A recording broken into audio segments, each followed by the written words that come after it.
Aku gak mau kehilangan anak kita, Bang. Aku gak mau. Teriak Sari histeris seraya terus meronta. Sudah, Dek, jangan begitu, ujar Bayu sambil mendekap tubuh istrinya yang terus berusaha melompat turun dari tempat tidur. Sari, jangan begitu, Nak. Kamu harus ikhlas. Ibu mertua Bayu turut menenangkan. Betul, Ri. Berarti Allah lebih sayang sama anak kamu. Anis mengusap lembut kepala sang adik. Tapi aku sudah begitu lama menantikannya, Mbak, ujar Sari sambil terseduh. Ia belum bisa menerima kenyataan buruk yang menimpanya. Tidak ada yang bisa melawan takdir, Nak. Ikhlas, itulah jalan terbaik. Nanti juga kan kamu masih bisa hamil lagi, rayu sang ibu. Betul, Dek, kita akan berusaha agar kamu bisa secepatnya hamil lagi. Dan kita akan segera punya anak, Bayu turut menambahkan. Betul, Ri, Mbak waktu itu juga pernah mengalami hal seperti ini. Tapi alhamdulillah sekarang sudah kembali berisi, ujar Anis yang membuat mata Bayu membulat. Jadi Mbak Anis sedang mengandung. Andai saja aku tahu, pasti anakku tidak akan menjadi korban, ucap hati Bayu.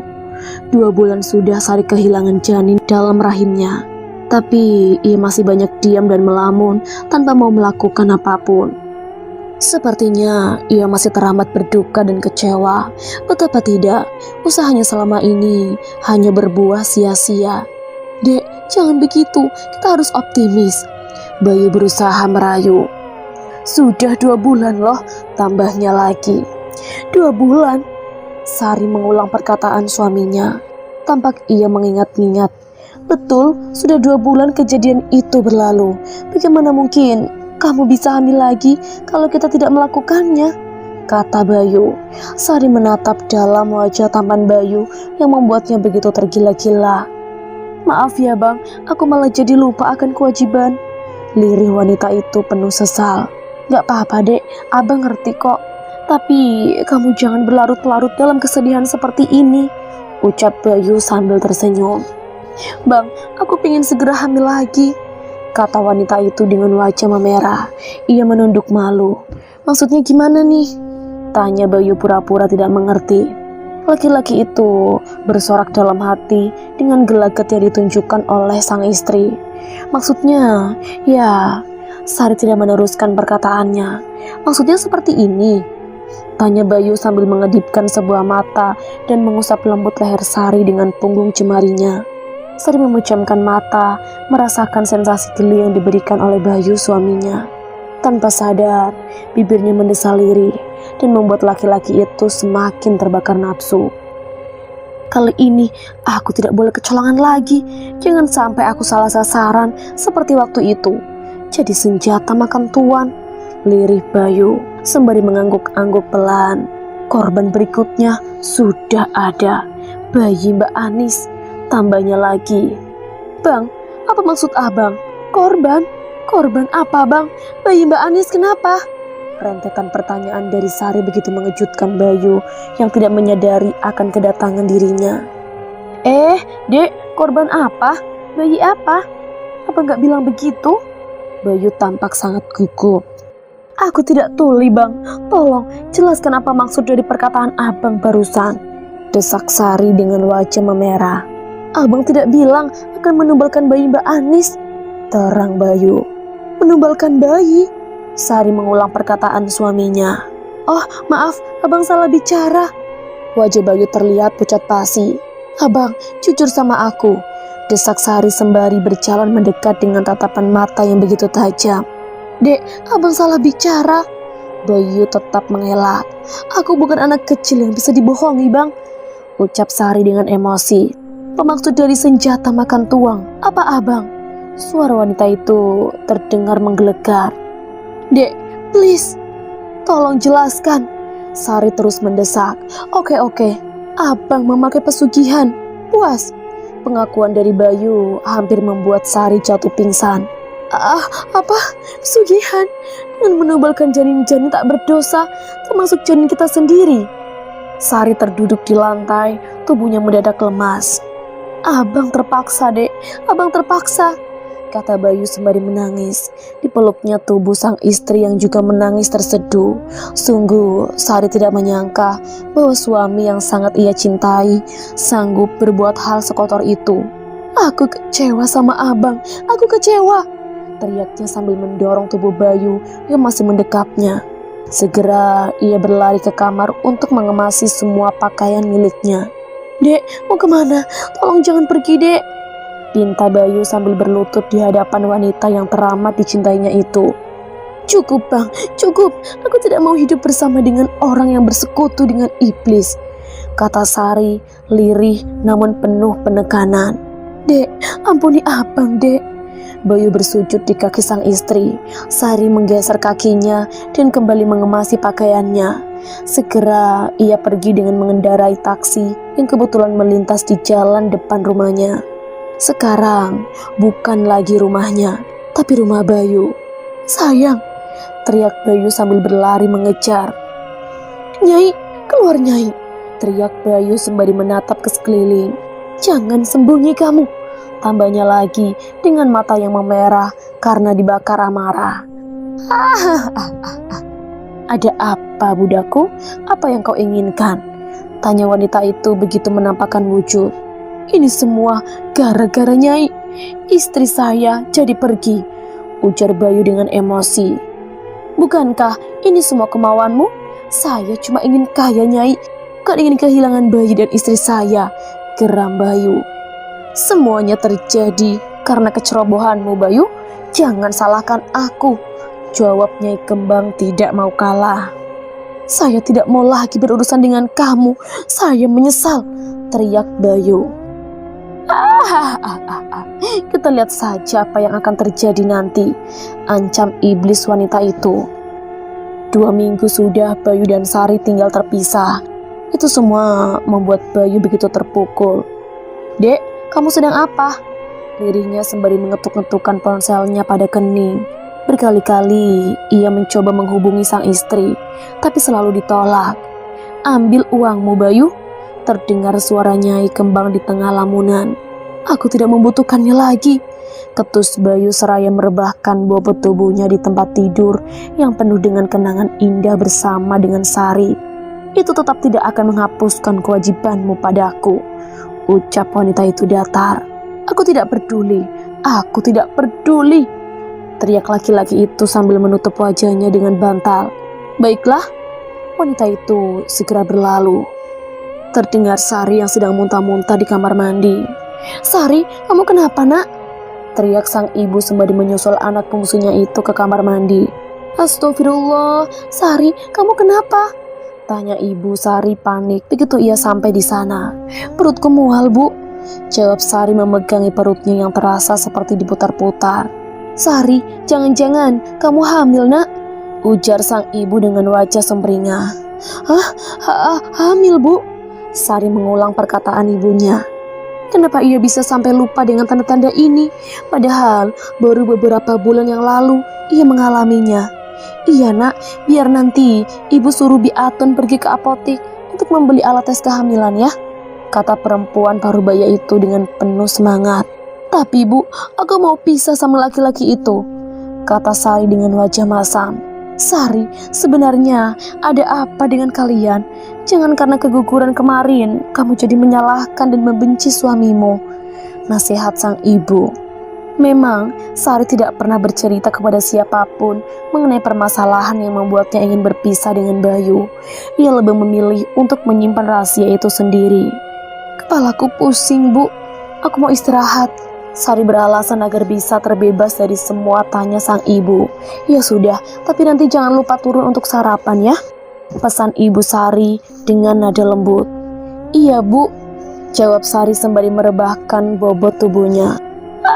Siapa kamu? Pergi, jangan ganggu aku, teriak Sari sembari melempar sosok wanita cantik itu dengan daun-daun kering dan juga ranting yang ia dapati di sekitarnya. Tidak mudah untuk bisa terlepas dari jerat ini, kata wanita yang tidak lain adalah Nyai Kembang sesembahan Bayu, suami Sari. Apa salah saya tidak mengenal kamu? Hardik Sari sambil terus beringsut mundur. Kamu memang tidak mengenalku, tapi suamimu, dia budakku, ujar wanita cantik itu sambil tersenyum sinis. Pergi, aku tidak ada urusan denganmu, usir Sari seraya melempar wanita itu dengan batu yang ditemukannya. Tapi batu itu seperti menembus begitu saja. Aku akan segera pergi, tapi setelah mengambil anakmu, ucapnya kemudian tertawa. Tidak, teriak Sari sembari mendekap perutnya. Sari, bangun, kamu mimpi nak, panggil sang ibu seraya mengguncang lengan Sari. Sari membuka mata, terlihat wajahnya begitu mengkilap akibat dari peluh yang membanjiri. Kamu mimpi apa, Sari? Kembali ibunya bertanya, tangannya mengusap wajah basah sang putri. Aku mimpi hamil, Bu. Perang Sari masih dengan napas yang tersengal. Ini, minum dulu, kata ibu Sari seraya menyodorkan segelas air putih. Mana persembahanmu, Bayu? Aku sudah menunggu. Kembali iblis wanita itu menagih. Malam ini memang tepat 3 bulan dari tumbal terakhir yang ia terima. Aku tidak mau lagi, terserah, jawab Bayu sembari memeluk guling. Matanya terpejam enggan menatap. Sungguh, baiklah, jangan sampai terjadi penyesalan untuk yang kedua kalinya, lirihnya I Kembang sembari berlaru pergi. Sepeninggal wanita itu, Bayu beranjak bangun. Apa maksud perkataannya tadi? Bayu berbicara sendiri. Jangan-jangan Sari hamil, ucapnya lagi. Segera ia melompat turun dari tempat tidur dan mengambil kunci mobil yang tergeletak begitu saja di lantai. Mobil hitamnya melaju dengan kecepatan tinggi, membelah jalan yang diterangi oleh lampu-lampu jalan dan lampu-lampu dari kendaraan lain. Jam di pergelangan tangan kirinya sudah menunjukkan pukul 23.30 malam. Itu berarti waktunya tidak banyak lagi untuk dapat menyelamatkan bayi yang mungkin tengah dikandung oleh sang istri. Ubah takdirmu jika kau mampu, Bayu. Terdengar suara yang begitu membuat Bayu naik pitam. Tutup mulutmu wanita iblis, bentak Bayu dengan geram. Lawan aku jika memang kau sanggup budakku. Au, ibu, teriak Sari sembari menekan perutnya yang terasa begitu sakit luar biasa. Wanita itu berusaha untuk keluar dari kamar, tapi rasa sakit yang ia tanggung tidak mampu membuatnya untuk melangkahkan kaki. Akhirnya ia luruh terduduk di lantai. Jeritnya kemudian bersamaan dengan darah yang mengalir deras dari bagian bawah tubuhnya. Ibu, tekiknya lemah. Sari! Sang ibu terbangun dari tidur dan bergegas ke kamar putrinya. Dengan tergesa-gesa, ia menuju ke kamar Sari. Matanya terbelalak seketika saat mendapati putrinya tergeletak di lantai dengan darah yang membuat kepalanya mendadak jadi berat. Ibu, liris Sari sambil mengulurkan sebelah tangannya. Nak, wanita parubaya itu menjerit sembari berlari masuk menghampiri putrinya yang tergeletak lemas dengan darah segar yang terus merembes keluar. Ibu, kembali Sari memanggil dengan bibir gemetar. Wajahnya tampak memucat. Ya Allah, kenapa bisa begini? Pekik sang ibu sembari mendekap tubuh tak berdaya Sari. Piatun, teriak wanita itu memanggil ART-nya. Tapi yang dipanggil sepertinya tidak mendengar. Ibu, perutku sakit, Bu, liris Sari. Iya nak, tunggu sebentar ya, ucap sang ibu sembari berlari keluar. Itulah akibatnya kalau berani mengkhianati aku. Tiba-tiba saja Nyai Kembang sudah berdiri di hadapan Sari yang masih terus merintih. Perempuan iblis, hardik Sari di sela rintihannya. Suamimu jauh lebih jahat dari aku, jawab iblis wanita itu sembari menatap tajam Sari yang semakin tidak berdaya. Tolong dibantu, Bi, Mang, kata ibu Sari yang sudah kembali lagi bersama dengan Bi Atun dan juga Mang Lihin, tukang kebunnya. Astagfirullah, ucap kedua orang itu bersamaan. Segera mereka membopong tubuh lemah Sari. Sari, panggil Bayu yang tiba-tiba sudah berdiri di ambang pintu. Bayu, kamu datang tepat waktu. Ayo, segera kita bawa istrimu ke rumah sakit, titah perempuan parubaya itu. Iya Bu, ayo. Bagaimana Bayu? Masih menganggap ancamanku hanya sebuah gurauan? Suara Nyai Kembang menggema di telinga Bayu. "Perempuan setan!" teriak laki-laki itu yang membuat ibu mertuanya dan juga Biatun begitu terkejut. "Bayu, kamu kenapa?" tanya mertuanya dengan mata terbelalak. Enggak bu, enggak apa-apa," jawab Bayu gugup. Cukup lama mereka menunggu dengan gelisah, tapi belum seorang pun yang keluar dari ruang di mana Sari ditangani. "Sari, maafkan abang, maafkan abang," lirik Bayu yang ternyata didengar oleh ibu mertuanya. "Sebenarnya ada apa dengan kalian, Bayu? Kenapa Sari bersikuku ingin berpisah dengan kamu?" tanya wanita itu yang membuat wajah Bayu memucat. Ceritanya panjang bu," jawab Bayu gugup. "Ibu, Bayu, bagaimana dengan keadaan Sari?" tanya Anis yang baru saja datang dengan suaminya. "Anis," panggil sang ibu, "bagaimana keadaan Sari?" Kembali Anis mengulang pertanyaannya. Wanita parubaya itu tidak menjawabnya. Ia menoleh ke arah Bayu yang masih tertunduk. "Bagaimana keadaan Sari? Kenapa semuanya diam?" Anis tampak khawatir. Sari, sepertinya keguguran lagi, Mbak," jawab Bayu lirih. "Apa?" Anis hampir saja terjatuh bila saja sang suami tidak segera merengkuhnya. "Dokter," ucap Biatun yang membuat semuanya menoleh. "Dokter, bagaimana keadaan istri saya?" Bayu menghambur ke arah sang dokter, diikuti yang lainnya. "Kondisi pasien lemah, tapi tidak terlalu mengkhawatirkan," jelas dokter itu. "Tapi mohon maaf, janinnya tidak dapat kami selamatkan," tambahnya lagi. "Ya Allah," pekik ibu Sari sembari menangis. Anis diam tertunduk, air matanya jatuh menetes. "Usir laki-laki itu dari sini, aku tidak sudi melihatnya," teriak Sari sembari menunjuk ke arah Bayu. "Sari, jangan begitu, ini bukan salah Bayu," ibunya menasihati. "Iya Ri, ini musibah," Anis menambahkan. "Sari, maafkan abang." Bayu terduduk di lantai, air matanya deras mengalir. "Maaf, setelah kedua calon anakku meninggal karena perbuatan kotormu." Sari terlihat begitu murka. "Sari, itu bukan keinginan abang, sungguh." Bayu berusaha membela diri. "Ada apa ini?" Anis tampak begitu penasaran. "Tolong jelaskan, Bayu." Wanita itu menatap tajam ke arah Bayu yang masih terduduk di lantai. "Ampuni aku, Mbak Anis," ucap Bayu sesenggukan. "Ada apa ini?" Suami Anis ikut bertanya. "Mas, kegugurannya Sari dan Mbak Anis semua karena ulahku, Mas. Karena pesugihan yang aku pakai," terangnya seraya memegang kaki kakak iparnya tersebut. "Apa?" kata semuanya hampir bersamaan. "Bajingan kamu Bayu, jahat kamu." Anis memukuli adik iparnya itu dengan tas yang dibawanya. "Ampun Mbak, ampun." Bayu bersujud di kaki wanita yang tengah murka itu. "Karena kau telah memilih untuk mengkhianatiku, maka dari itu terpaksa aku harus merenggut nyawamu sesuai dengan perjanjian kita," kata iblis wanita itu sembari menatap nanar ke arah Bayu yang duduk tersandar di dinding kamar. Laki-laki itu hanya diam sambil tersenyum dan sesekali tertawa. Kadang juga ia tampak menangis. "Apa kamu sudah siap, Bayu?" kembali iblis itu berkata sembari berjalan mendekat. "Sari," Bayu menyebut nama istrinya sembari menangis. "Waktumu sudah habis, Bayu.